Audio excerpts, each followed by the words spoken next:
Hello students, कक्षा 8 हिंदी का दूसरा पाठ लाख की चूड़ियाँ। इसमें हम आपको प्रश्न और उत्तर करा रहे थे कहानी से। आपको 4 प्रश्न इसमें कराए हैं और अब 5वां प्रश्न आपको इसमें कराने जा रहे हैं। हमारा अगला प्रश्न है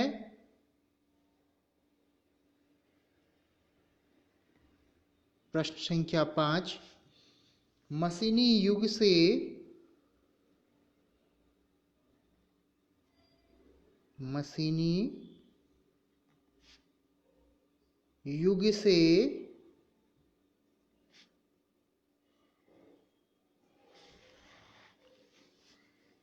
बदलू के जीवन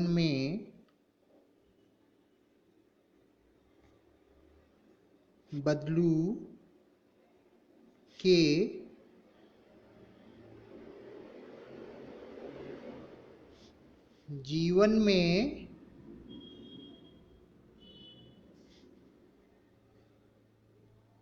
क्या बदलाव आया? क्या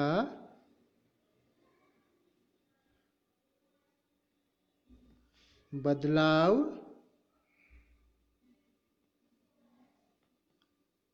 आया? प्रश्न को एक बार फिर से देख लीजिए। मशीनी युग से बदलू के जीवन में क्या बदलाव आया? इसका उत्तर है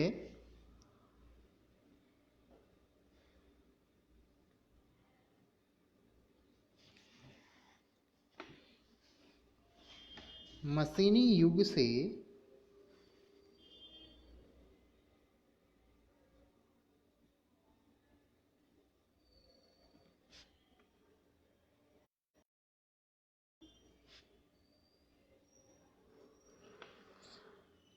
बदलू के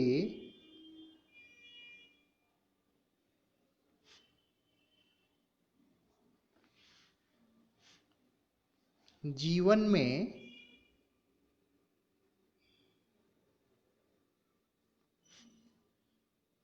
यह बदलाव आया।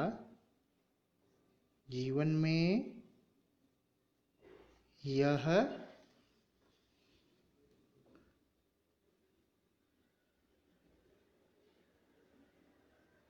बदलाव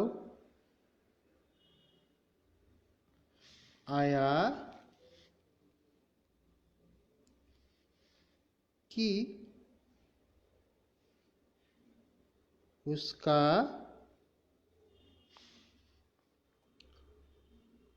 व्यवसाय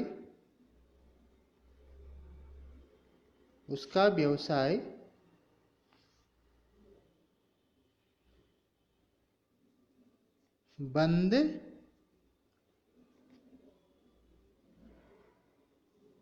हो गया।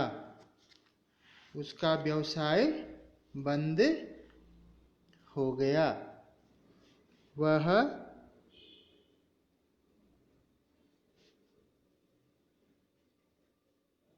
बेरोजगार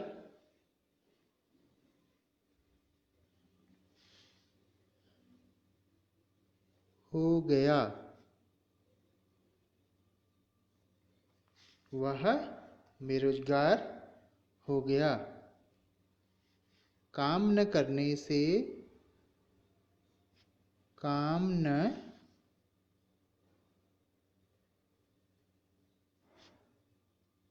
करने से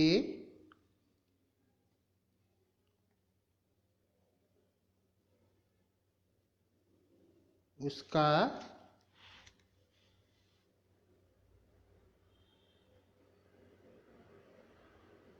शरीर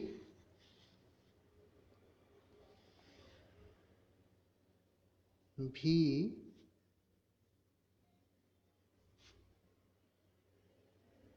ढल गया और वह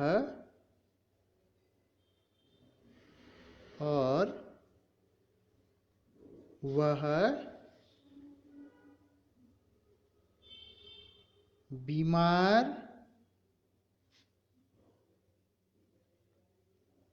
पड़ने लगा।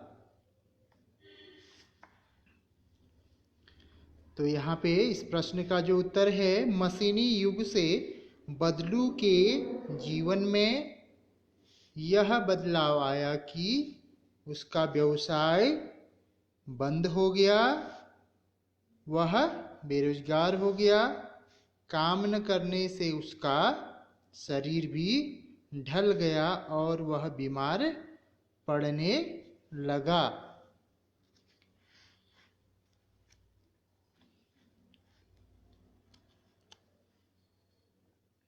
अगला प्रश्न है,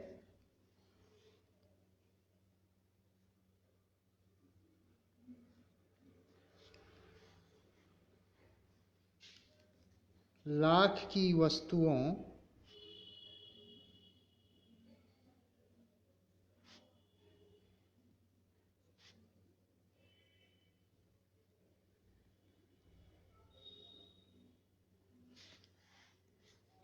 का निर्माण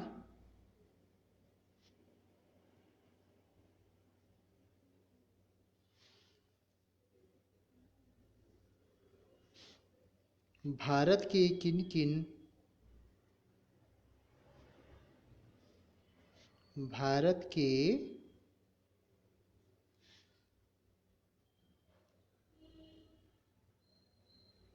किन-किन राज्यों में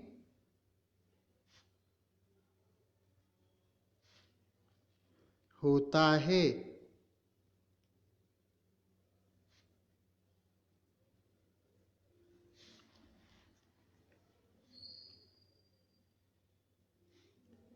लाख से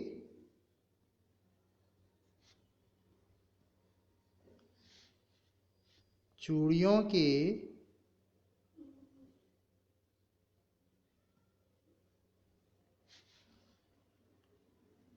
अतिरिक्त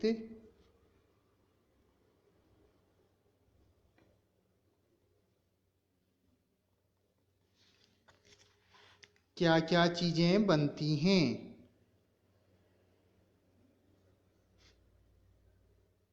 क्या क्या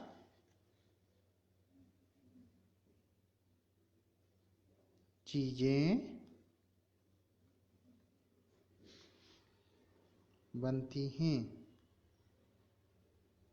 बनती हैं, ज्ञात कीजिए या पता कीजिए।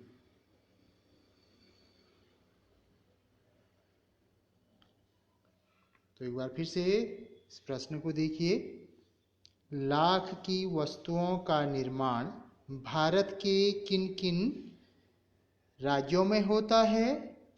लाख से चूड़ियों के अतिरिक्त क्या क्या चीजें बनती हैं, ज्ञात कीजिए।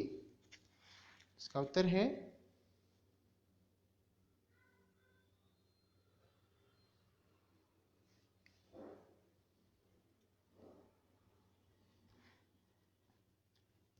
लाख की वस्तुओं का निर्माण लाख की वस्तुओं का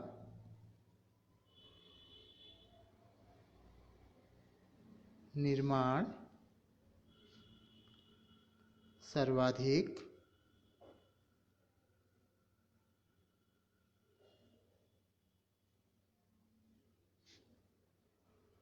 उत्तर प्रदेश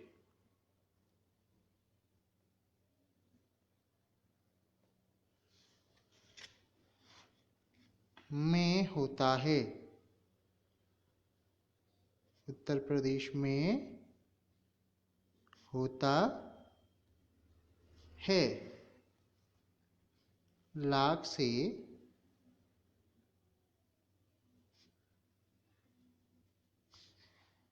चूड़ियाँ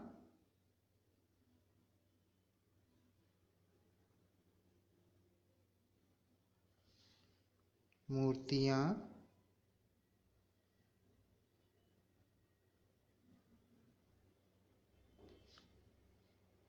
गोलियां तथा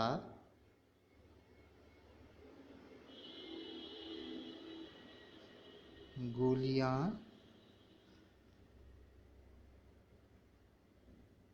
तथा सजावट की वस्तुओं, सजावट की वस्तुओं का निर्माण होता है। तो लाख की वस्तुओं का निर्माण सर्वाधिक उत्तर प्रदेश में होता है। लाख से चूड़ियां, मूर्तियां, गोलियां तथा सजावट की वस्तुओं का निर्माण होता है। इसके बाद अनुमान और कल्पना में देखिए, आप इन प्रश्नों को आप समझने की कोशिश कीजिए और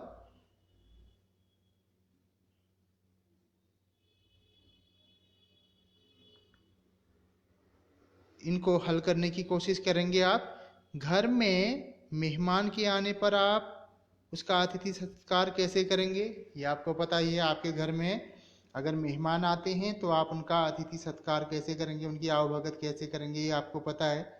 ठीक है। उसके बाद अगला प्रश्न है, आपको छुट्टियों में किसके घर जाना सबसे अच्छा लगता है? वहाँ की दिनचर्या अलग कैसे होती है, लिखिए। ये आपको करना है खुद, क्योंकि आपको किसके घर जाना अच्छा लगता है ये आपको पता है ना। और वहाँ की दिनचर्या अलग कैसे होती है ये आपको पता ही है। दिनचर्या वहाँ कैसी होती है ये आपको कॉपी में करने की ज़रूरत नहीं है। ये प्रश्न भी और ये प्रश्न भी आप कॉपी में नहीं करेंगे। उसके बाद अगला प्रश्न है, मशीनी युग में अनेक परिवर्तन आए दिन होते रहते हैं। यानी जो मशीनी युग जो है उसमें आजकल बहुत सारे परिवर्तन रोज होते रहते हैं। आप अपने आसपास से इस प्रकार के किसी परिवर्तन का उदाहरण चुनिए और उसके बारे में लिखिए। इसको भी मैं कॉपी में नहीं कराना है। इसमें आप देखिए कि जो आजकल जो मशीनी युग का जो परिवर्तन होता जा रहा है उसमें अपने आसपास देखिए कि किस तरह का परिवर्तन हो रहा है वहाँ पे, उसके उदाहरण चुनिए और उसको समझने की कोशिश कीजिए। उसके बाद अगला प्रश्न है, बाजार में बिकने वाले सामानों की डिजाइनों से हमेशा परिवर्तन होता रहता है। जो बाजार में बिकने वाले सामान हैं उनके डिजाइनों में हमेशा परिवर्तन होता रहता है। आप इन परिवर्तनों को किस प्रकार देखते हैं, आपस में चर्चा कीजिए। आप इसमें घर में चर्चा कीजिए, अपने दोस्तों अपने मित्रों से इसके बारे में चर्चा कीजिए कि किस तरह से इसके परिवर्तन होते रहते हैं। उसके बाद अगला प्रश्न है प्रश्न नंबर 5, हमारे खान पान, रहन सहन और कपड़ों में भी बदलाव आ रहा है। आपको पता ही है हमारा जो रहन सहन है, खान पान है और कपड़ों में भी क्या है, हर रोज नया परिवर्तन आते जा रहा है। इस बदलाव के पक्ष विपक्ष में बात कीजिए।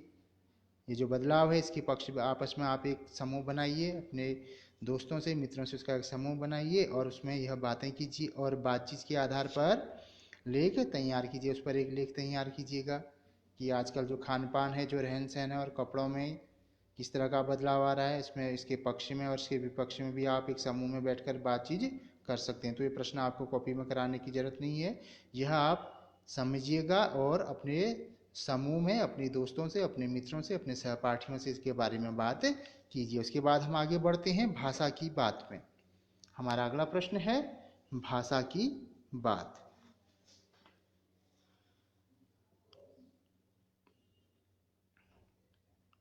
भाषा की बात।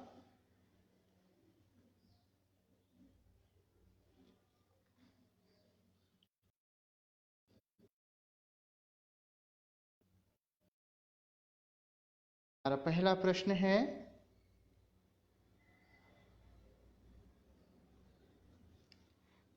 कुछ व्यंग्य वाक्यों को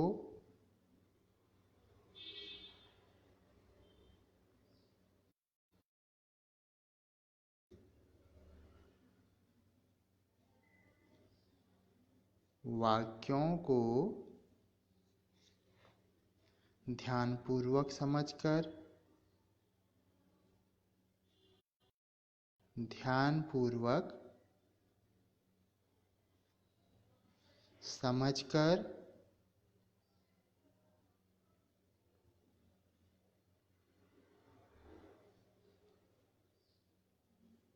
एकत्र कीजिए।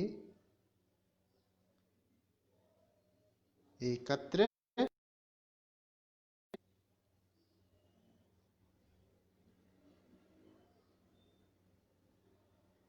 कीजिए और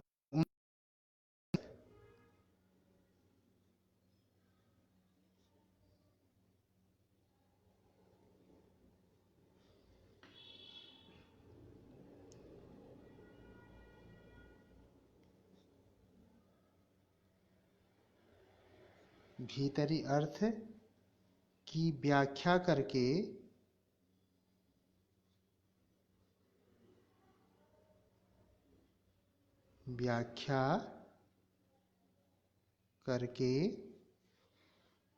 लिखिए।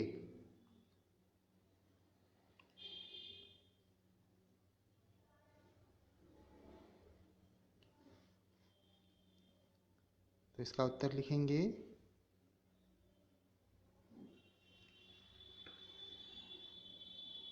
व्यंग्य वाक्य।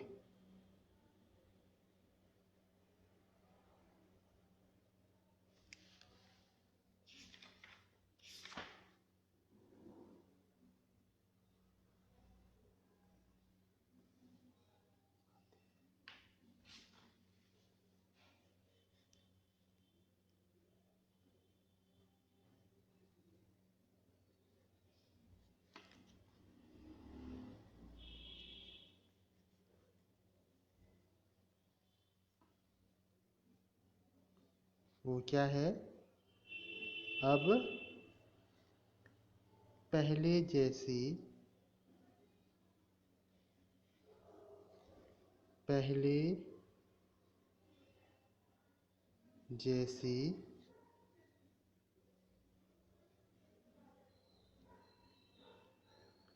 औलाद कहाँ?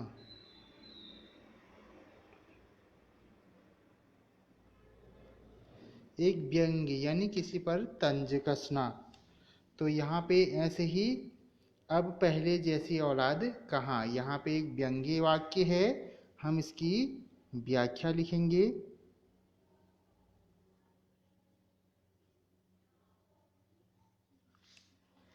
आपने सुना होगा अक्सर अपने घरों में माँ बाप कहते हैं कि अब तो पहले जैसी औलाद कहाँ रही है। क्या है? उस इंसान पर, उस व्यक्ति पर क्या है? एक तंज कसना है, एक व्यंग्य कसना है। तो उसकी व्याख्या है आजकल किसी भी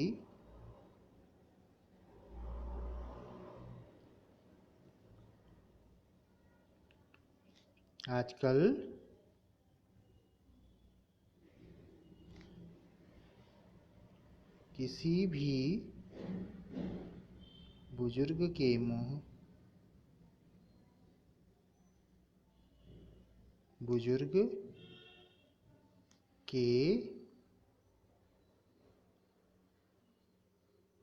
मुंह से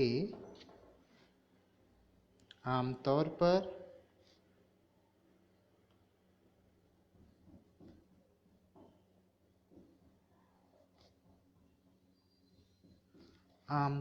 पर यह सुनने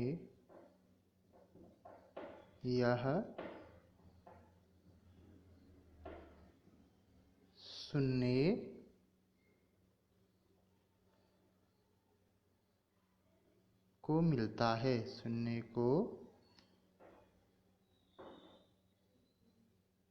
मिलता है,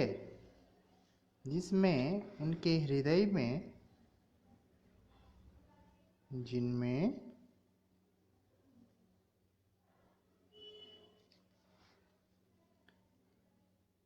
उनके हृदय में छिपा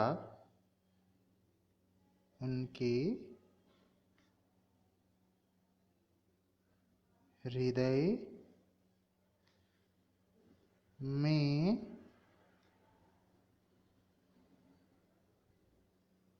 छिपा दुख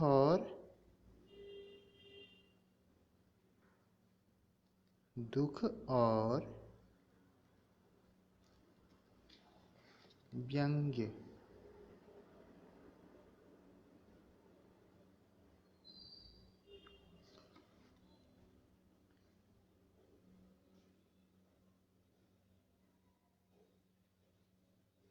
देखने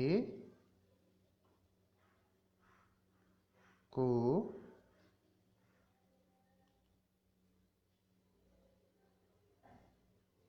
मिलता है। उनका मानना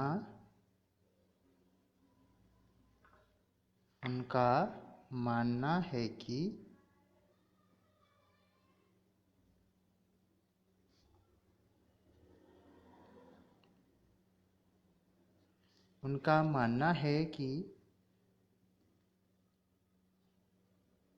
आजकल की संतान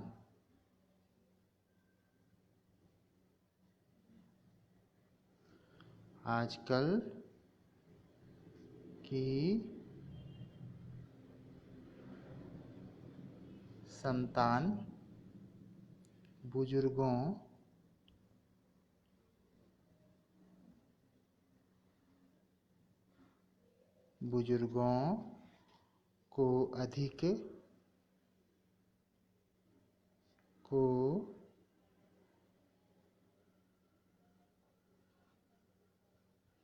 अधिक सम्मान नहीं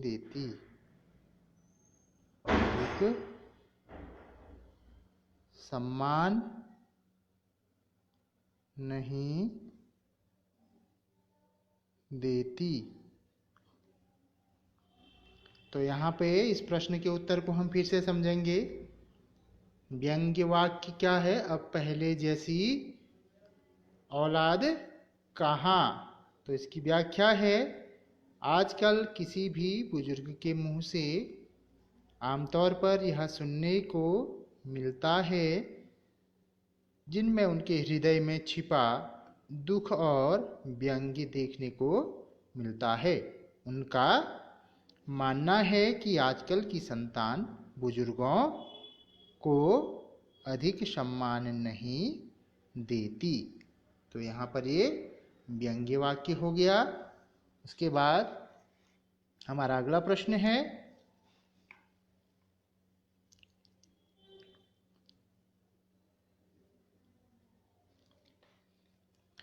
संज्ञा को 3 भागों में बांटा गया है।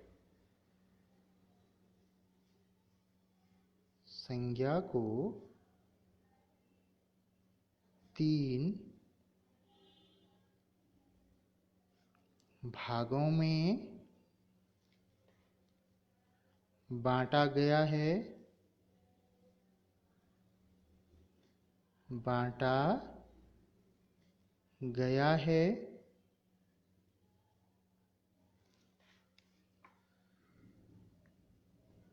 क व्यक्तिवाचक संज्ञा,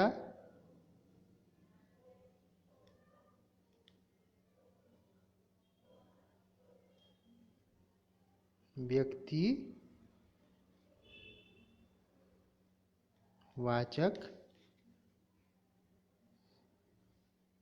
संज्ञा, ख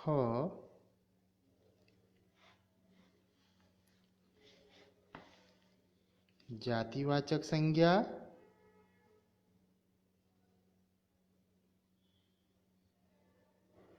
जातिवाचक संज्ञा, और ग है भाववाचक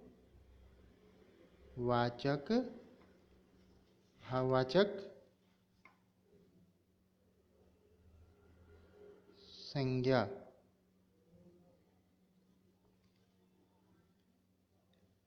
इसी प्रकार पाठ से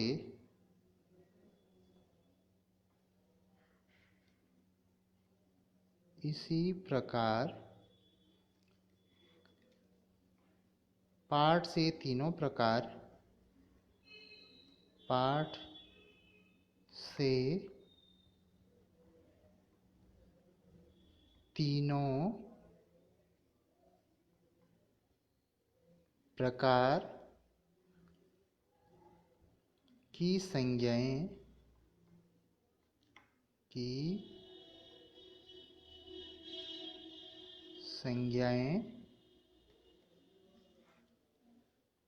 चुनकर लिखो। चुनकर लिखो। तो संज्ञा को तीन भागों में क्या है? पहला व्यक्तिवाचक संज्ञा, दूसरा जातिवाचक संज्ञा और तीसरा भाववाचक संज्ञा। इसी प्रकार पाठ से तीनों प्रकार की संज्ञाएं चुनकर लिखो।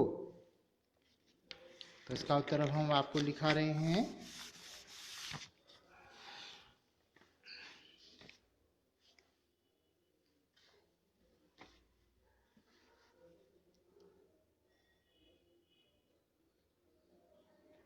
सबसे पहले व्यक्तिवाचक संज्ञा।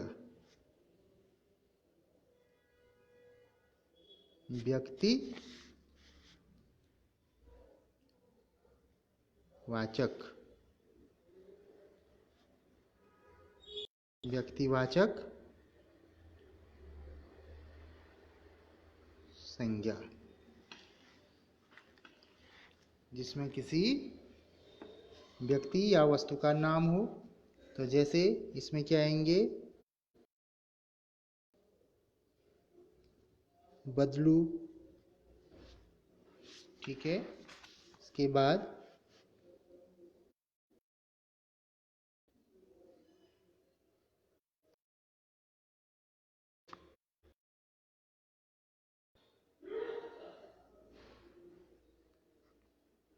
मचिया, ये क्या है? व्यक्तिवाचक संज्ञा है, जिसमें बदलू, बेलन और क्या है? ये क्या है? व्यक्तिवाचक संज्ञा। दूसरा है जातिवाचक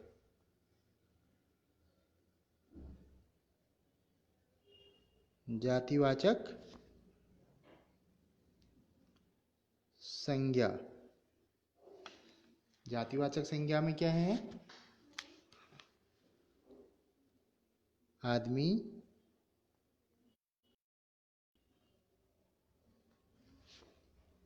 मकान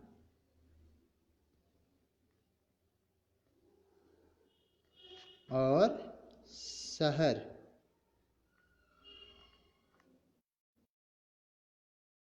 क्या है? जातिवाचक संज्ञा है। आदमी, मकान और शहर। और उसके बाद तीसरा है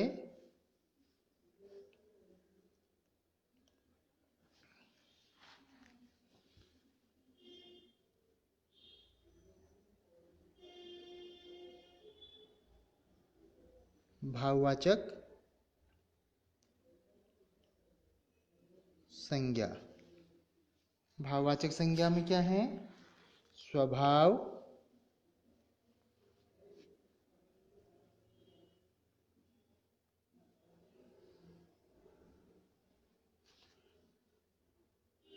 रुचि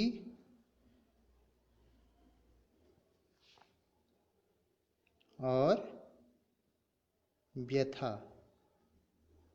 ये क्या है? भाववाचक संज्ञा है। स्वभाव, रुचि और व्यथा। एक बार फिर से इसको समझ लेते हैं। व्यक्तिवाचक संज्ञा बदलू, बेलन और मचिया, ये क्या है? व्यक्तिवाचक संज्ञा है। और फिर जातिवाचक संज्ञा आदमी, मकान और शहर। और तीसरा भाववाचक संज्ञा स्वभाव, रुचि और व्यथा, ये क्या है? भाववाचक संज्ञा है। के बाद हमारा अगला प्रश्न है,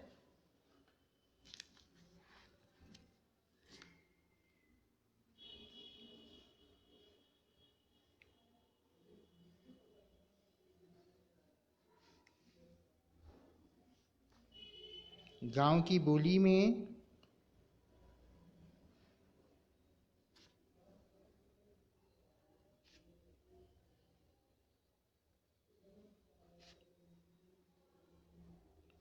गांव की बोली में कई शब्दों के उच्चारण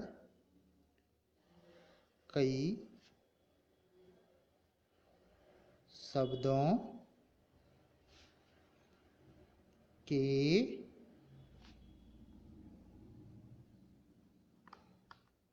उच्चारण कई शब्दों के उच्चारण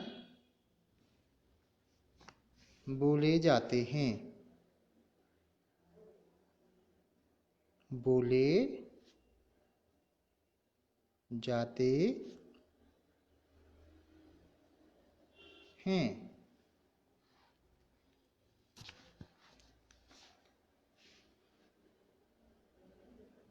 कहानी में भी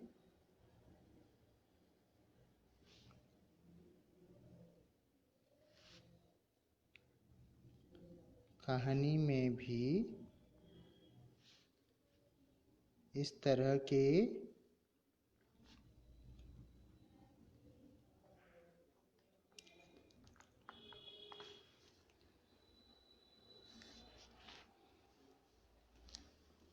शब्द आए हैं। इस तरह के शब्द आए हैं।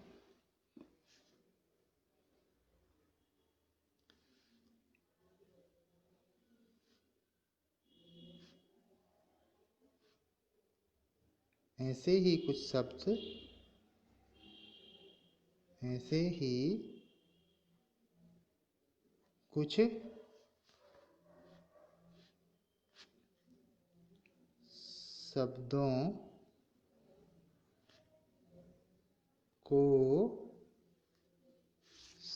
को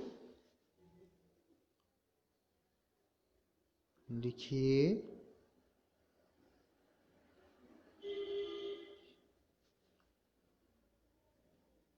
जिनके रूप में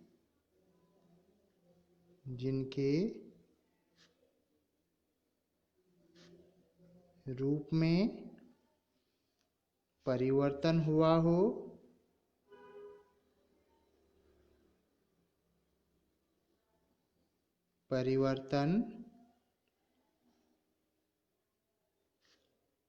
हो। अर्थ में नहीं। अर्थ में नहीं।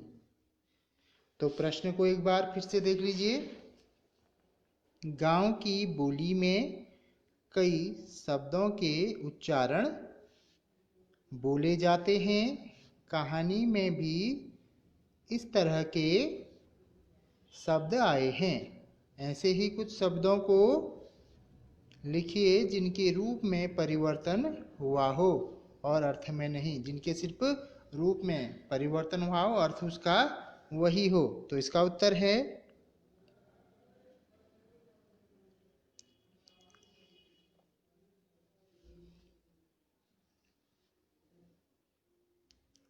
इंसान।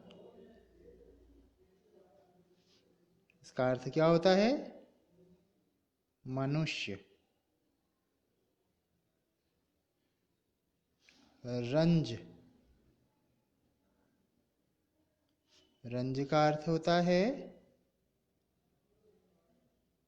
दुख। गम, मायूसी। गम का अर्थ मायूसी। जिंदगी,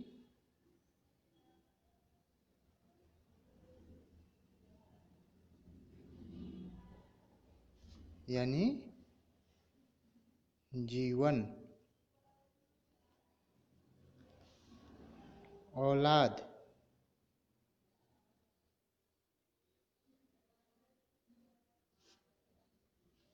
यानी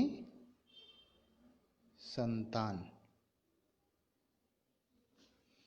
तो इस तरह से ये कुछ शब्द इसमें आए हैं जिनके रूप में परिवर्तन हुआ है, सिर्फ इनके रूप में परिवर्तन हुआ है, लेकिन इसके अर्थ में कोई भी परिवर्तन नहीं हुआ है। तो ये शब्द हैं इंसान, जिसे हम मनुष्य कहते हैं, रंज, दुख, गम, मायूसी, जिंदगी, जीवन, और औलाद, संतान। तो यहाँ पर आपके इस पाठ के प्रश्न और उत्तर समाप्त होते हैं। आपकी किताब में यहाँ पे शब्दार्थ भी दिए गए हैं, आप उनको देखिए शब्दार्थ को। और इसके बाद हम अगले भाग में पाठ 3 बस की यात्रा आपको पढ़ाएंगे और इसका अर्थ आपको समझाएंगे। तो आप ध्यान से इन सभी प्रश्नों के उत्तर अपनी कॉपी में नोट करेंगे।